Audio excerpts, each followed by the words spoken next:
Hey everybody, this is Rydo and we're back to Pinball Arcade. Today I think we're playing Fishtails. I recognize this name, but also the phrase Fishtails is a very generic name. 1992 Williams Whoa, you're not table. gonna eat that, are you? We are basically going between a lot of Gottlieb, Bailey, Williams. I don't think we've seen a single Stern, so either Stern came after this company or after 1992, or they just didn't have any good tables in the 1990s. Um, but yeah, it really does. When you kind of know that Williams Gottlob are all owned by Midway, it then kind of makes it really obvious that there wasn't that much competition. And Williams' little W logo, I guess if you turn that upside down, that literally is just the M for Midway, and then um, Fishtails 1992 is another great game by Mark Ritchie. I'm not sure. Yeah, I guess we've heard of him. Designer of the other Williams classics such as Taxi. Featuring a fishing theme. This table has many fun modes and features, including a high scoring multi-ball mode and a challenge of catching monster fish. Unique features include a rotating fish reel used to lock balls for multi-ball, a boat on the playfield with two ramps, a fishing rod shaped plunger controller, and an animated fish on the back box topper. The flippers on this table are 1/8 an inch shorter than the standard Williams flippers. Really? You're going to make them even shorter? They're already too short. Um, Play Fishtails to catch 'em all, hook, line, and sinker. 13,640 units of this table produced. That is a massive number.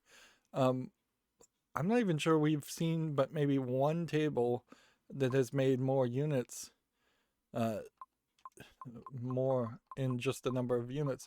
And I have to assume that a lot of that literally just comes down to, I can't even see the plunger.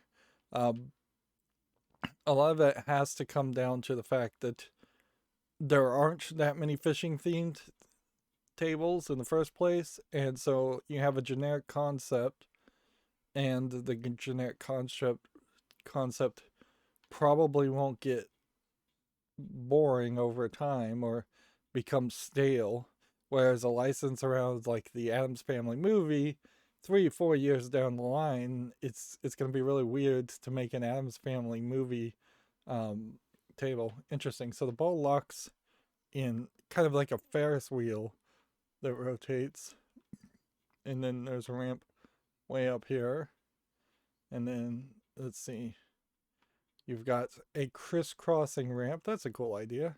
And then a captive ball for a center shot, which I think that's going to be very difficult. And that's supposed to be the boat in general. And then you have a ramp that seems to load the ball up to the top, and you're spelling on the top ramp lie, which is what a fishtail is. It's like exaggeration slash lie. You have an old man fishing poorly. You have a Huckleberry Finn style kid fishing. You have a scuba diver uh, down there being chased by a shark. Here you have an Eskimo fishing. They're really stretching to figure out how many different ways can you depict fish. Not really a lot of net fishing going on. Um, and certainly I would say in 1992, the video games wouldn't have been woke enough to include Asians fishing, which, even though like Asians are now fairly well known for their sushi and fishing skills. Let's see. There's a every good tale has a lie. There's a video mode. There's a mermaid in the back. But I seriously doubt they're trying to sell on sex, because this mermaid barely is even being focused on. You have a stretch the truth meter for a ruler to stretch how big the fish is. And then an animated fish on the back box.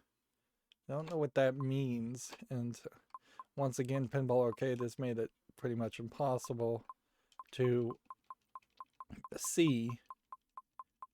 Okay, thank goodness for the flyer, I suppose. So at the top of the back box, there's basically a electronic fish maybe a prototype or the same mechanics internally of the Big Mouth Bass, or what was it, Big Bass Billy or something, which was a very popular toy that would sing as kind of a gag joke gift. Although, like many fad gadgets and toys, the Big Mouth Bass singing fish was bought in large quantities and then given away as gifts and then given away to charity shops fairly quickly.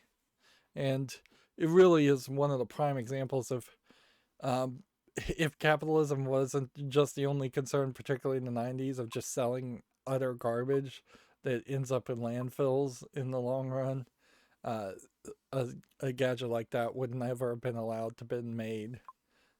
Everything should have at least a small utilitarian value if you're going to mass produce it. At least in my opinion. So our goals are score a fast cast, not catch. Interesting. Complete a long cast, stretch the truth, collect the fish finder reward, and activate Feeding Frenzy. There's a video game called Feeding Frenzy. There was an Xbox Live arcade game. It was pretty good. So it's a digital launcher. And it's got a lot of green. I'd say the palette here for the color seems to be 2 shades of green or twice as much green. So what's the skill shot on this?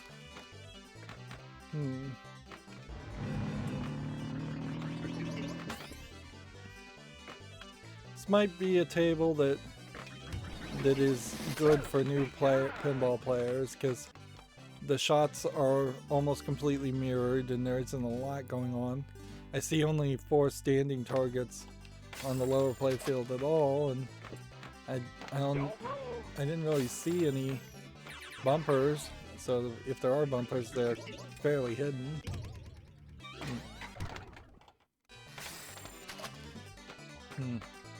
So notice that the reel just spun. I don't like the table art. This has, like the Doctor Who table, it has these fish faces that are in line with the Williams flippers.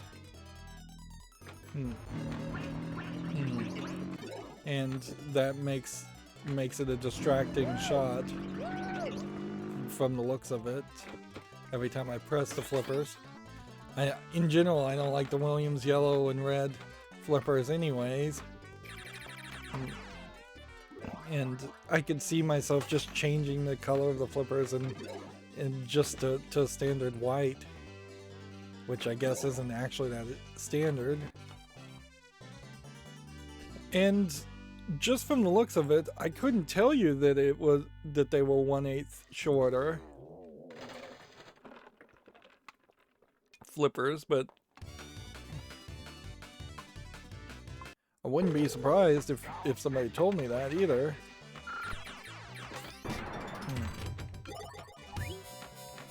That seems like way too easy to get a bonus hold enabled.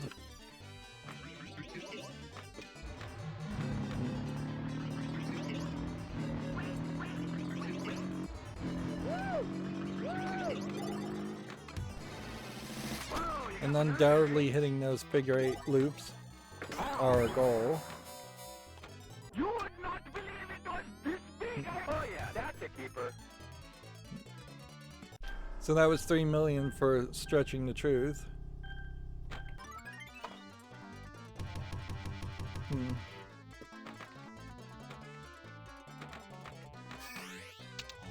I don't like the angle on any of these cameras once again. Okay, so there are pop-up bumpers up there because I'm clearly hitting them.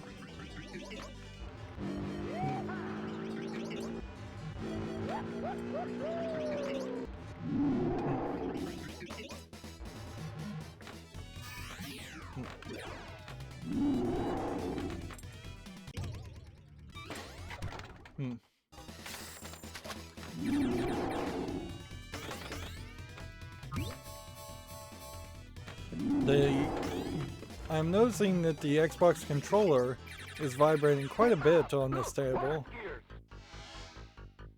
What am I trying to do?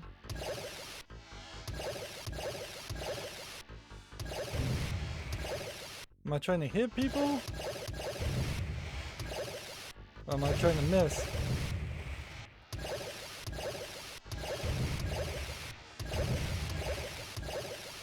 I don't understand. Why am I shooting torpedoes in a fishing game? Yeah, that made no sense at all.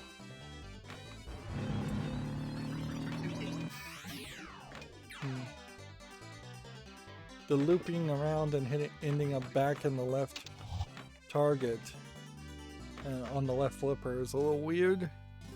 A shot. But I guess that happens on a lot of tables. It just feels particularly weird. Don't move.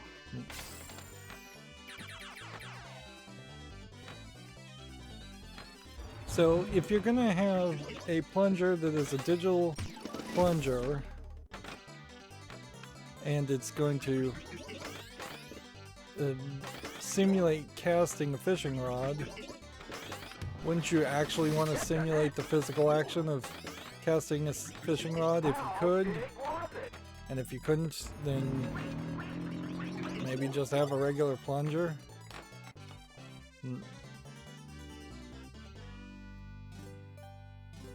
Yeah, it feels like there should be just a little toy connected to a joystick at the top of the pinball table, connected to a plunger, rotating it like network 90 degrees upward. How big was it? They're conveniently ignoring people who drink on the lakes and oceans while fishing, which is basically illegal, but because you're operating a boat, motor vehicle still. But it definitely happens, and I guess if you were just standing in a river drinking, we would be within the law until you dropped a can and littered, and then you'd be outside the law. But being drunk potentially while fishing leads to a lot of fishtails, and also leads to a lot of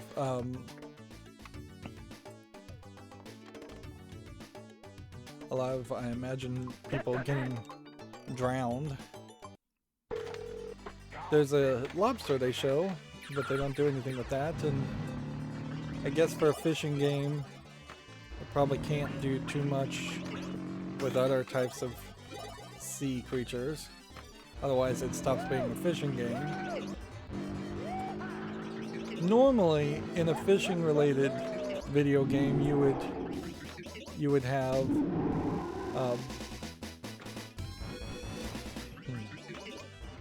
have a series of different kinds of fish: bass, trout, catfish, things like that would be mentioned. Like, you don't have to generically man, this controller is vibrating crazy. Makes me feel like the table itself has some kind of vibrator in it. Which you'd think they would mention that if that was the case. I guess it kind of has to be the case though, because either that's the case or somebody specifically in Pinball Arcade decided to hard code vibration actions that are not associated just to the loud sounds. Maybe they did and they just programmed it really badly. Logically for me, what I would do is, instead of making a spiritual remake of this table, I would use the movie Big Fish as a template, but Big Fish really isn't about the fishtail. at the beginning of the story. It's about the father and son relationship, and the father who is constantly telling fish tales and lies, and the reason why he would do that instead of speaking the truth about what happened in his life during the war. I must have like one more standard goal to accomplish, because I've in like one good game gotten almost everything. The left out lane on this table is pretty bad, and you can see the angles on that. It's probably pretty bad on the right out lane too. The lower play field is kind of empty, and for being so empty, it really feels like it should it should be easier to keep my eyes on and less visually distracting. Alright. All four fish lamps on the stringer are lit. Activates fish. Fish are caught by lighting all three fish lamps here or here by hitting the corresponding fish targets referred to the catch. Okay. Then that's probably all I need to know. And that explains why I haven't really accomplished it. Because I've been going for long table shots, not the mid-table shots.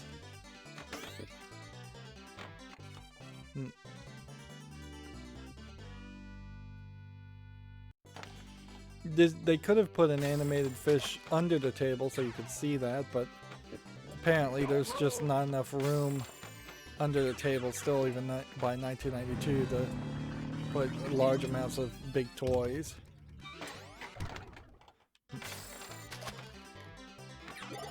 This is a fairly difficult table to get multi-ball on.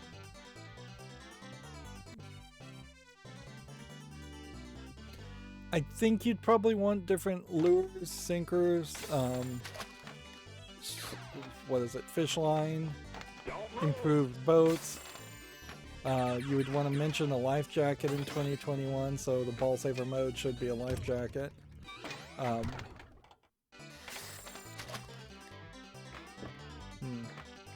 Different weather conditions could be a cool theme too.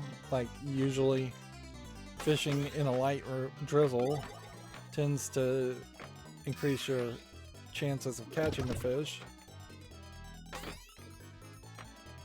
And I don't think you really would succeed making a table that is just around the idea of fishing.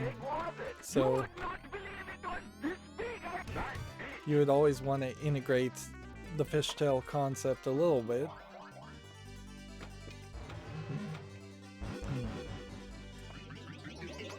I think a big part of fishing that only half of the fishing audience engage in are the descaling, gutting, and eating of fish. And you would have to be careful in 2021. A lot of people find fishing can be done in a fairly cruel way, and arguably maybe the environment is not well suited for people to fish anyways, depending on what you're actually fishing for. But yeah, if you catch something, catch a fish by a hook, you can throw it back, but what you're really doing is letting something slowly die over the course of the next couple days. Nearly no fish that has been hooked will survive because of the damage you've done to their gums and their mouths with the hook.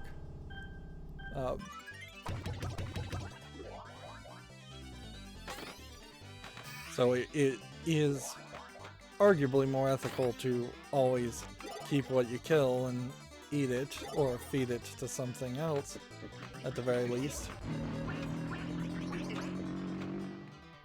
And you can't really feed fish raw to like cats or dogs or anything like that because they're small bones.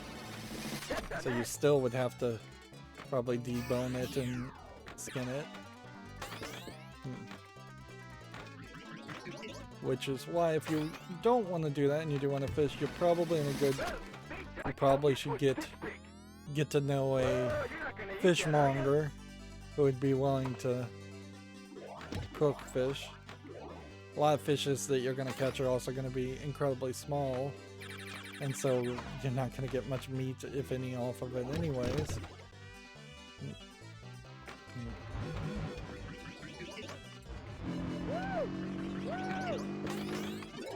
And I suppose if you're taking kids to go fishing in a stocked pond somewhere where they're controlling the population and those fish weren't supposed to be there in the first place and aren't really contributing to the environment, then throwing them back may be just the easiest solution.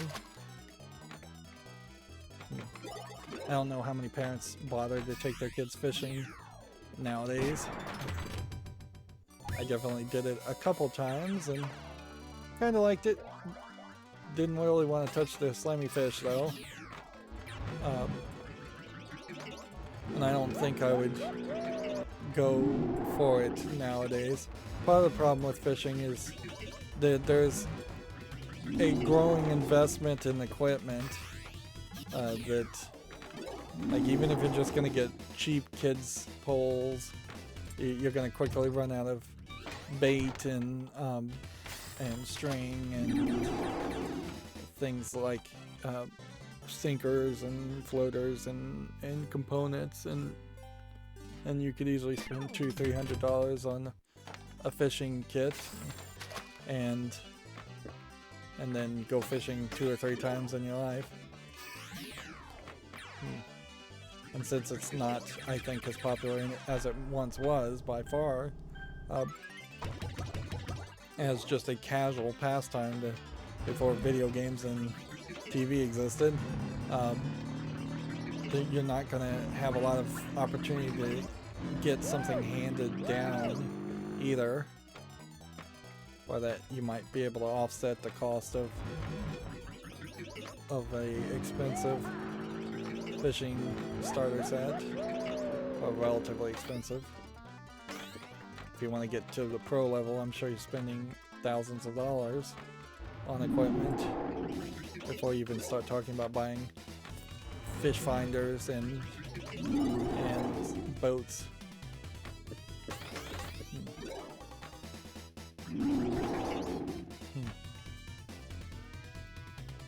And in a funny way, survivalism as a concept has kind of grown more and more, but I have never heard a survivalist really talk about trying to catch fish with a rod and reel as a way of getting food in some kind of desperate situation. Like, even if you watch like the Survivor TV show, which I won't say is a realistic depiction of surviving, everybody uses spears to fish, or nets, and professional fishers use nets.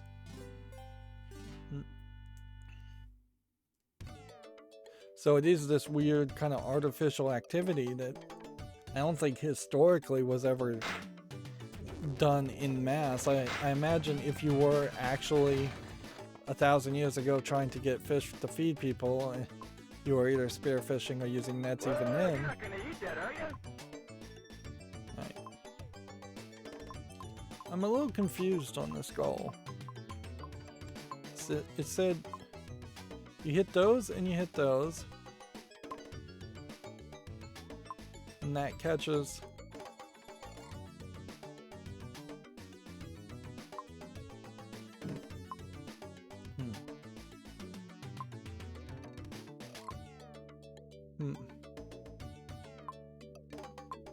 Alright, well, I know what to do in Fish Frenzy, but starting it seems to be more difficult than it seems like it should be.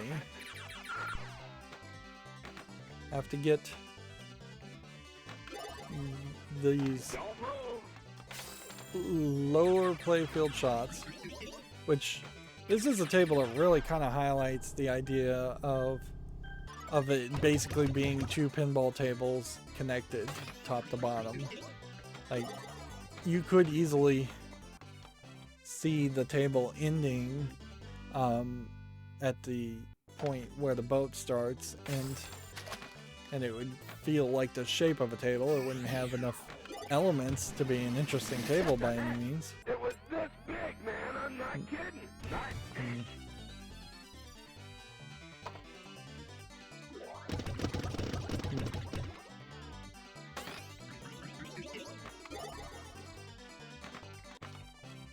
Yeah, and the angles seem to be pretty terrible because those standing targets seem to curve the ball just enough to drain down the center. This is yet another table where the center shots potentially are going to wreck you.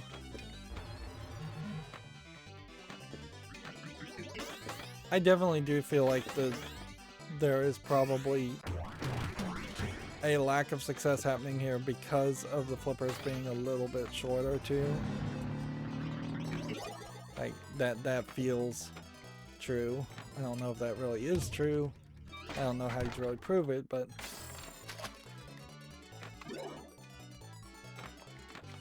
yeah, we've seen a lot of cases where the ball just drains down it. So it would be a very easy mod to simply go get a different set of Williams flippers and put them on a fishtails table. And the only reason they would have even made smaller flippers is because they knew they were trying to screw you over. Which, honestly, Williams tables in particular do feel like that. They do feel like they are sometimes putting in just gotchas to steal money from you. Their mentality is all about income. So I wouldn't be surprised if there were some kind of internal memo sent to arcade owners saying, buy our Williams table, they earn 25% more income. Our games are 25% shorter.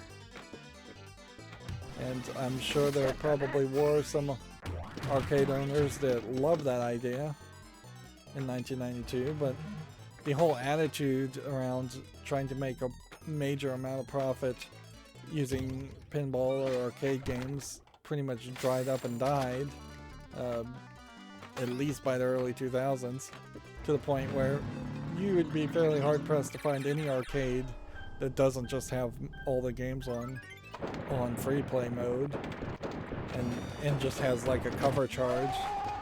Finally, got multi-ball. Up to the top for jackpot.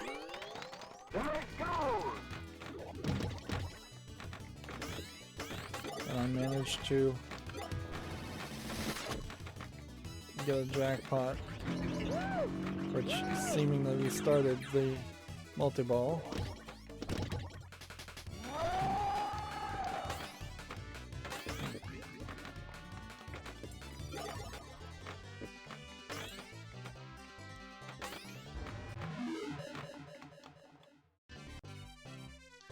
Well, I didn't know you could do U-turn, but you can, and it can sense that. Interesting. How it's sensing that, I don't know. I'd have to look at the table to see if there's a magnetic sensor under it or whether there's gates. Whoa, you got one under, eh? And just having to hit what is effectively 16 standing targets, it's just asking too much.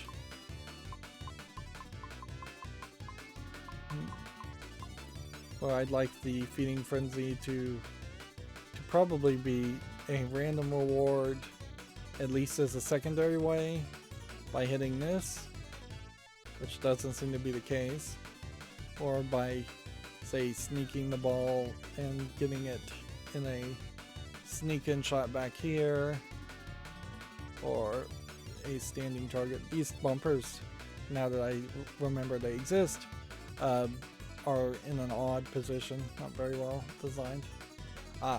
So there's a measuring switch here. The ball rolls over it and it switches, and then if you roll back and do a U-turn, then that one would switch too. So there's no gates, and we'll have to keep an eye out to see if people start using gates or switches more and more as tables come out.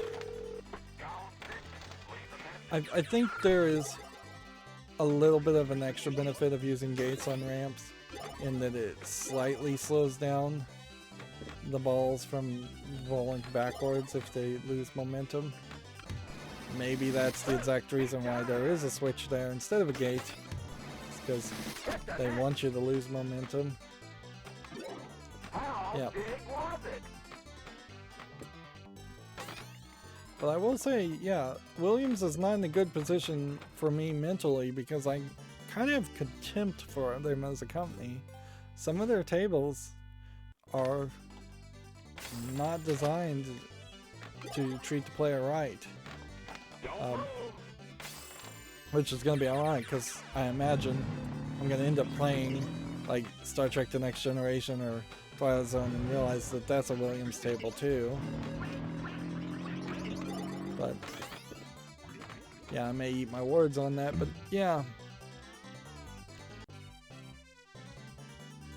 Particularly this table, it's a frustrating table. There's no kickback, there's no center peg, the flippers are shorter, the angles are fairly impossible. The goal for Feeding Frenzy is frustrating. It does seem like lighting the fish carries on between game and between each game, maybe. So next game I won't have to start over. Maybe. Nope, it did reset. It carries over from ball to ball. Does not carry over from game to game.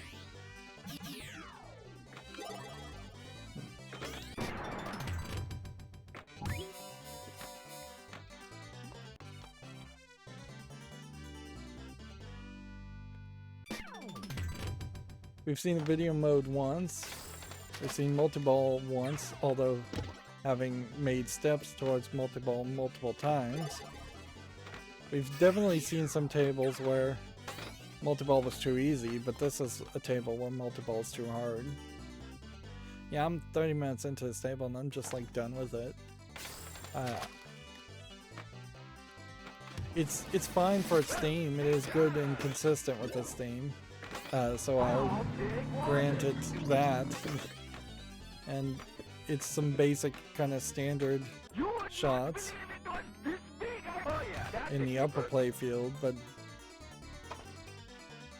the lower playfield shots kill the board design.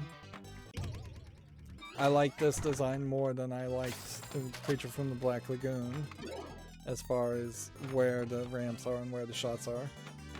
But with the smaller flippers, with the angles the way they are, I'd much prefer to be playing Creature from Black Lagoon or Black Rose, even better. And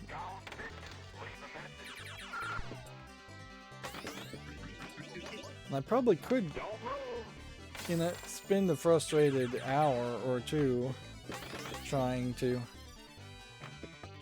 get the standard goals done. But then I really would have to question whether I could get the wizard goals done.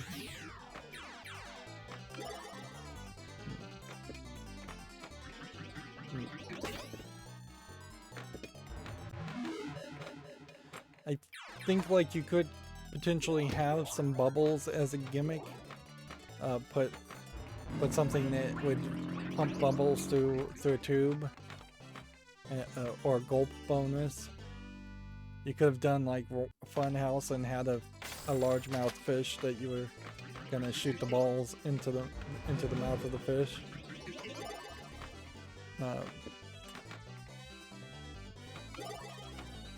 That might have been funny.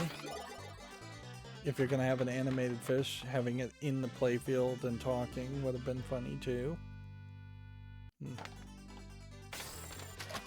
Maybe you go with some more puns and you have like a school of fish and it's a drawing of a school of fish.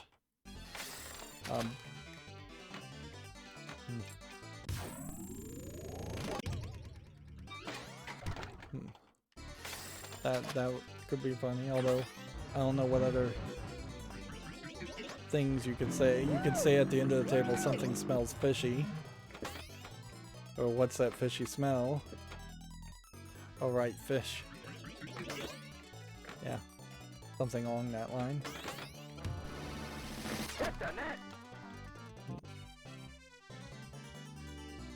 It kind of feels like you have to hit all 8 to do one fish, not just 4 to do one fish.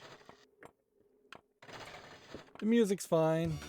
It is country, once again. We have a lot of focus on countries. Yeah, when you launch it says gone fishing on an answering machine.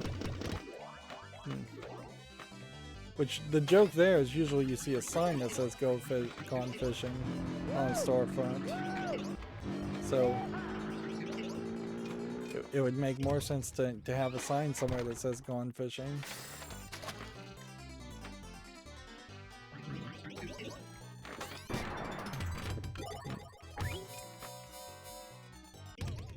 Arguably, a lot of people going fishing in the old days was probably just people taking mental health breaks and not knowing what that's really what they were doing.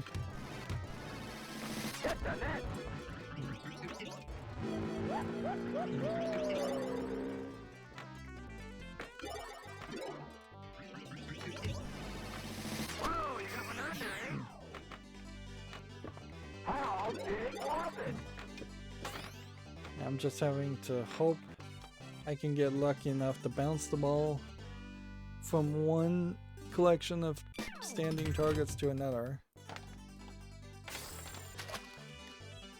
Or just start multi-ball.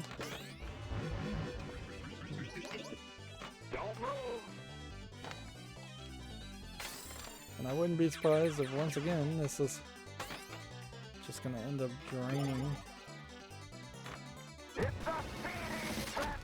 Finally got it.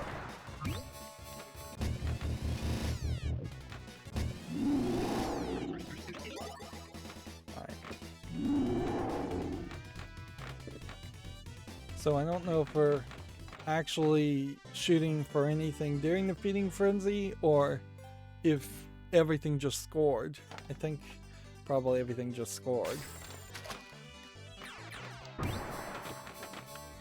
Video mode is lit, so if we can start video mode, you can see it at least a couple times.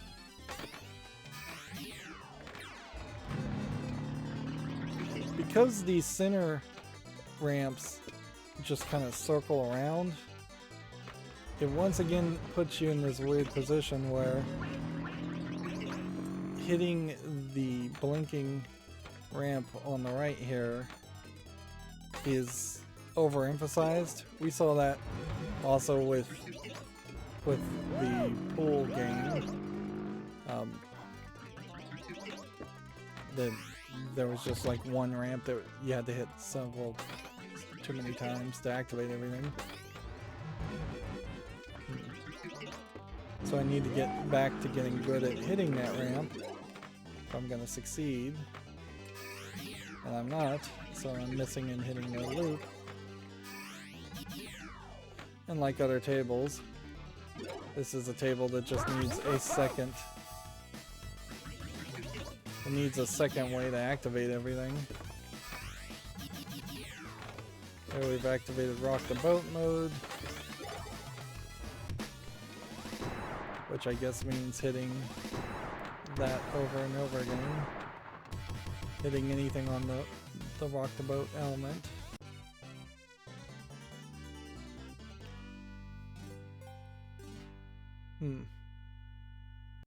85 million score. The score creep is still very high.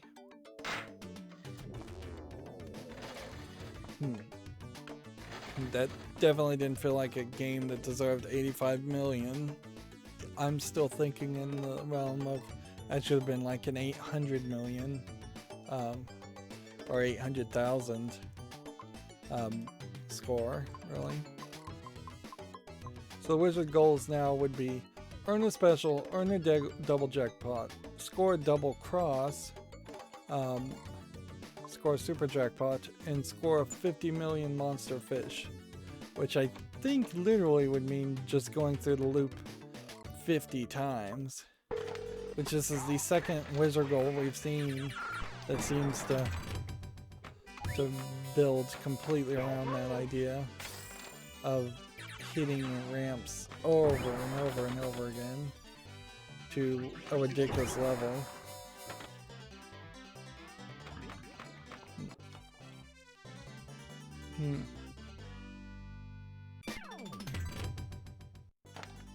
I don't know how you get the ball up to the upper play field to increase the multiplier. I guess you have to hit the left ramp or hit the right ramp really carefully. Fairly slowly.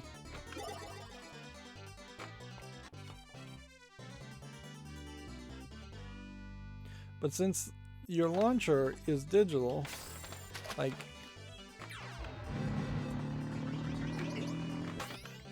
I really don't have a way of adjusting the strength on that.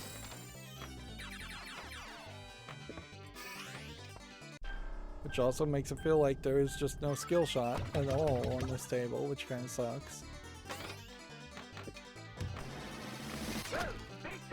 It definitely feels like the idea of auto launchers have failed to be properly integrated in the tables by this point, that they're still working on that as a concept. I told you it was this big. Well, you're not gonna eat that, are you?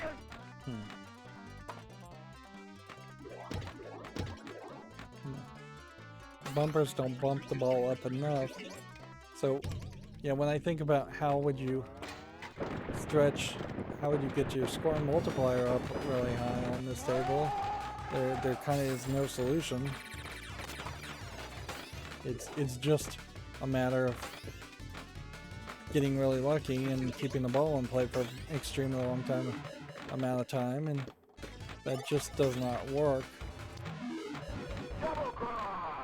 That was a double cross, which you pretty much, I don't think, could accomplish without multi-ball happening to get both balls up the field.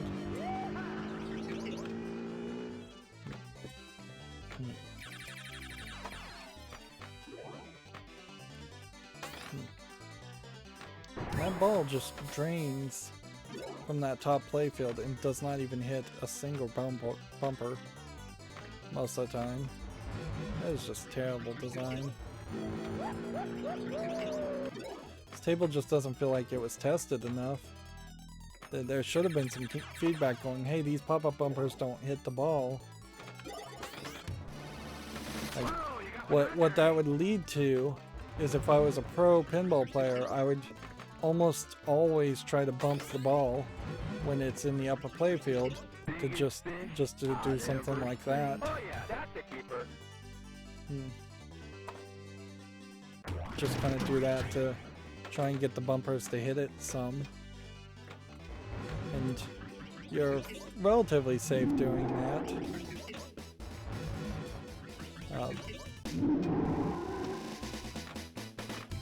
But it's still fairly dangerous too. And if you can't get the score multiplier because you can't get the ball to the top lane, and the pop-up bumpers don't ever pop the ball back up to the top lane rollovers, your score is always going to be fairly limited. Yeah, we've been going about 45 minutes. I'm going to play one more game, then I'm going to look up the instructions for each wizard goal so I know exactly what to do, and then I'm going to think about it and use probably the ball control in the operating mode and call it a day. Because, yeah, I am not enthused by this table. Now, arguably, I've played 4 or 5 tables since I last left, and so maybe my patience for pinball in general is a little low. But no, I think it is in part this table. I don't like the angles. I don't like the color palette. The theme's fine. I think the theme is perfectly fine. We could, once again, and I hate that suddenly the series has really become a lot of SJW talk, but we could mention that the mermaid is here just to sell sex, and she, as a character, seems to not have a voice or a personality or character, which, at a certain level, the mermaid is pretty much just supposed to be a fishtail and a lie, but yeah, that is there. Although, in all fairness, and I try to be as fair as possible, as I can be, the male characters in this table also aren't given any real personality or story either. You just have one guy making some sound effects and some noises, and that's about it.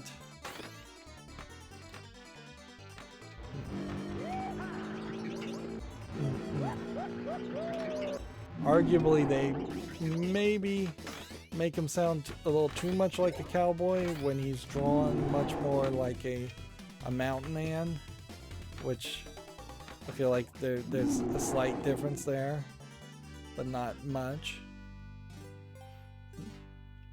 And if they tried to do a mountain man accent, that probably would come off as either racist or unintelligible, so or maybe not racist, insulting might be a better phrase to use, but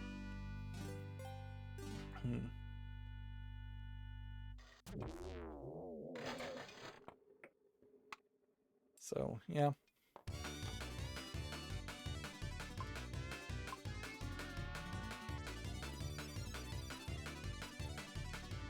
I feel like at some point I saw a table where there was a fish, and as you locked the balls, the fish picture, it was like see-through glass, would stretch and get longer and longer, in a similar concept. I feel like I saw something like that, but you know, I could have dreamed it up too. So they're in the special. There's one way to earn a special on this table. After collecting all of the captive values, completing 4 captive balls shots, lights the special on the left out lane and right out lane, drain the ball. During that, when the ball drains, you're in the ball bonus.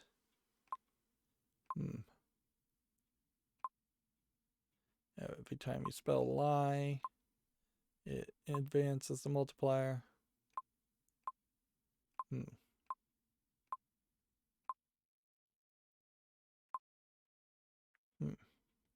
Collecting the whole ball bonus.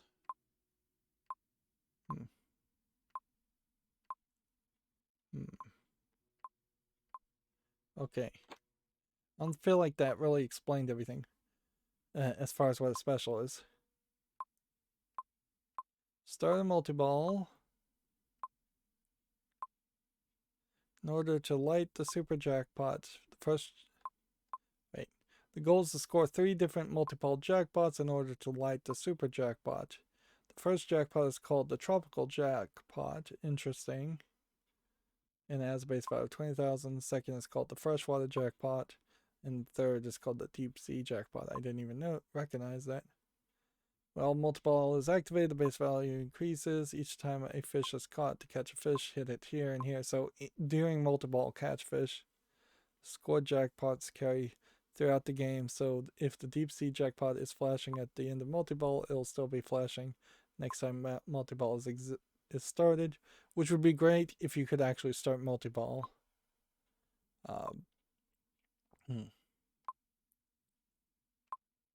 Yeah, but if you hit that, you have 15 seconds to hit that angle to get the tropical jackpot.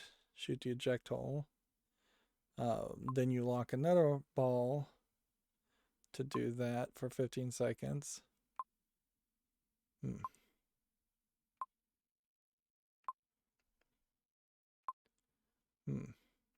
Then you do it again for the freshwater. And then you do it again for deep sea. Score the super jackpot by hitting the cap the ball hard enough so that it hits the target. Okay.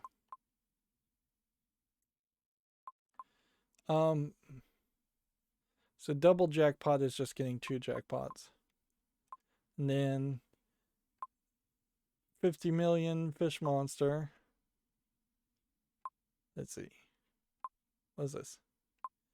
The monster fish has a hurry up shot that lights at the spinner. I didn't even know there was a spinner on this table. Each time all 6 school of fish lamps are lit. Oh, I guess they are a school of fish. I didn't see that either. I guess that's by completing the lit port ramp shots or starboard ramp shots.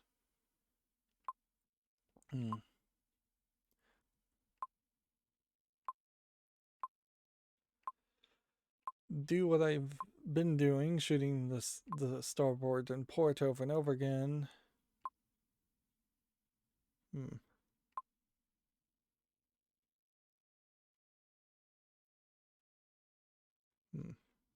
They have to go all the way through the boat.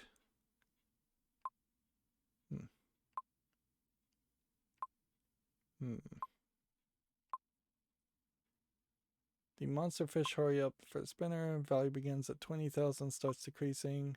Shoot the spinner to collect the monster fish. Oh, is that what I'm supposed to be doing?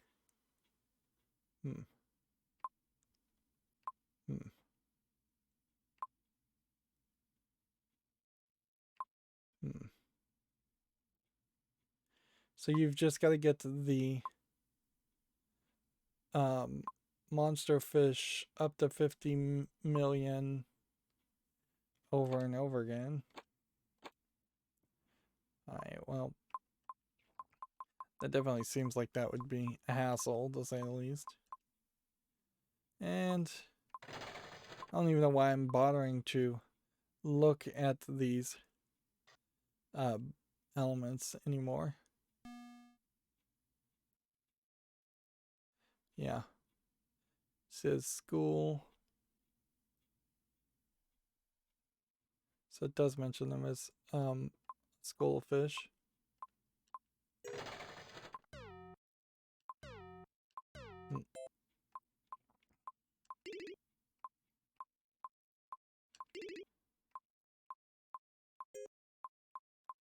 We'll just look at adjustments.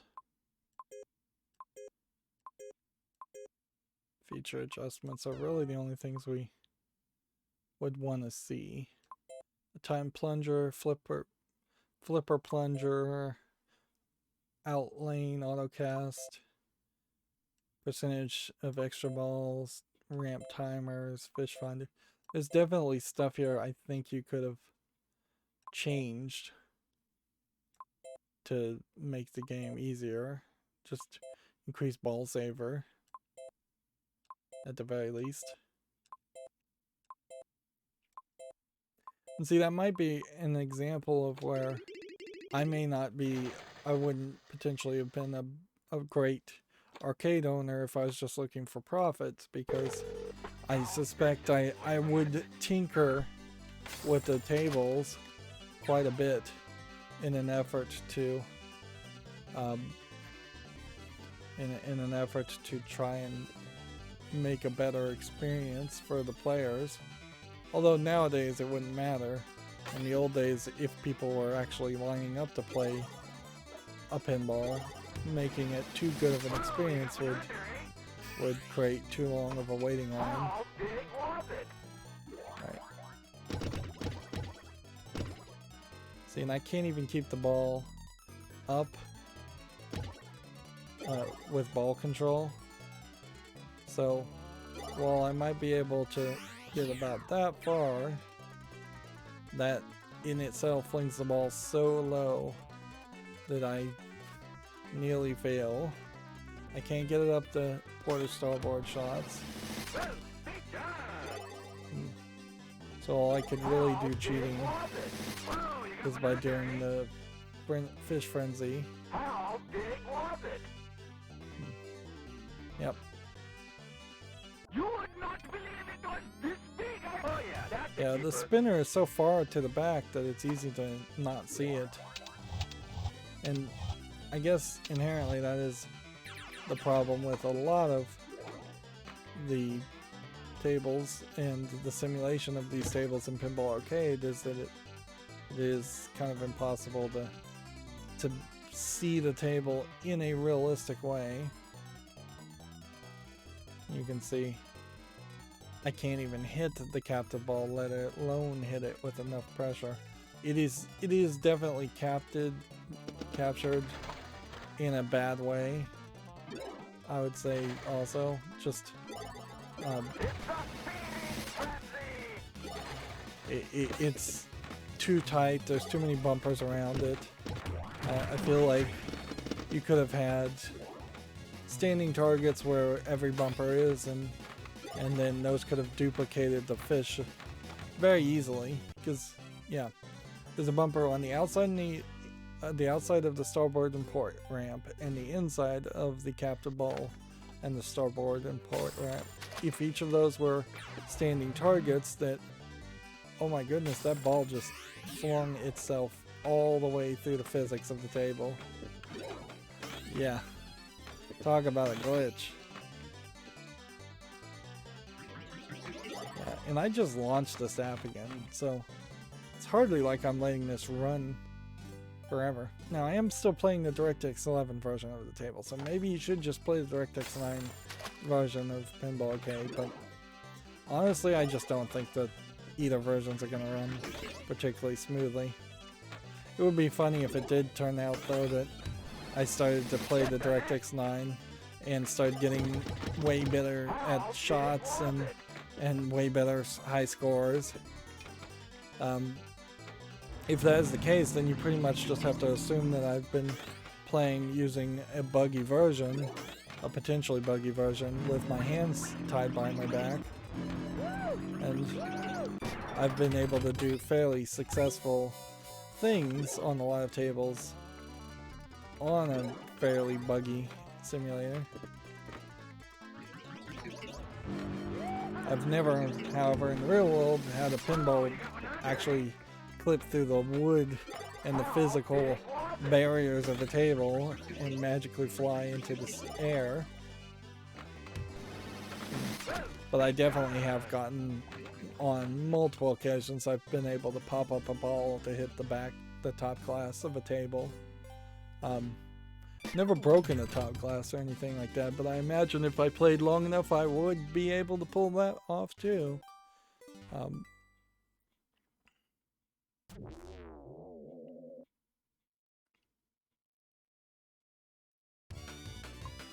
Yeah, and I just don't feel a need to try to do any of these wizard goals or even give this a chance. Like, it's just nothing going on. Whatever the animated fish on the top clearly was not animated anyways, which is, I think, fairly true with Whirlwind also. That there's just not a, even though there was a physical fan on the top of Whirlwind that would blow on you, I don't think they bothered to animate that and show a spinning fan. I'm trying to see here if there would have been another fishing themed table that we would have seen and just kind of ignored or forgotten about. I like the U-turn idea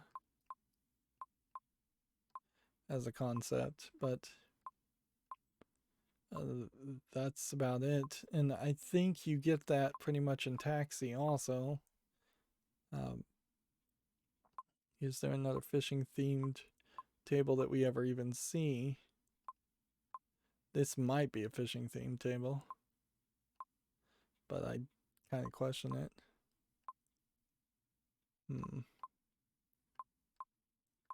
No, I don't see a fishing themed table. No, I don't. I guess Taxi doesn't have a cross shot. I want to mention, like, Black Knight as a table.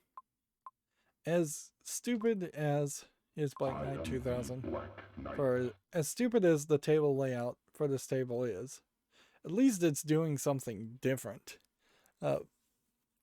And they stuck with the idea of having a major upper playfield table as a concept. But in this case, they also were willing to sacrifice a lot of the pinball layout to have that upper playfield happen. Whereas now, as we look at 1992 tables, they want to have a gimmick as big as Black Knight, where there's a massive gimmick there with an upper playfield, but they don't want to pay the piper and actually have a lose things. So yeah, they don't want to lose square footage. And I feel like I'm rambling. Yeah, if we look at Taxi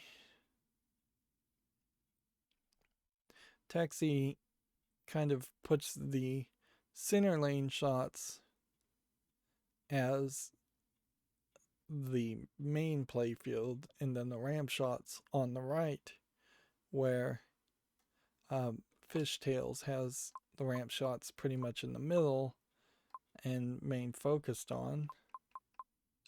Whirlwind's layout is also very weird.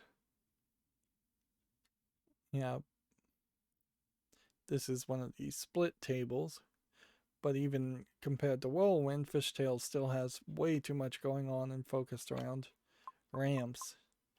We certainly have been seeing that as a case as far as tables go, that a lot of ramps certainly are getting overemphasized. So let's look at Williams' table since we've got a little bit of time here. Although, what does that really mean? And we haven't seen all of these tables, but I can say I don't think I'm seeing the worst of the worst tables being labeled Williams. Honestly, I thought I would, but honestly, it's just not the case. Who would be worse than Williams? Let's see, Bailey's. We haven't seen enough of Bailey's yet, which definitely does make it seem like Bailey came out after Williams did. Stern, there's barely any Stern tables on this field. I do vaguely recall that Pinball Arcade got a negotiation with Stern done way later.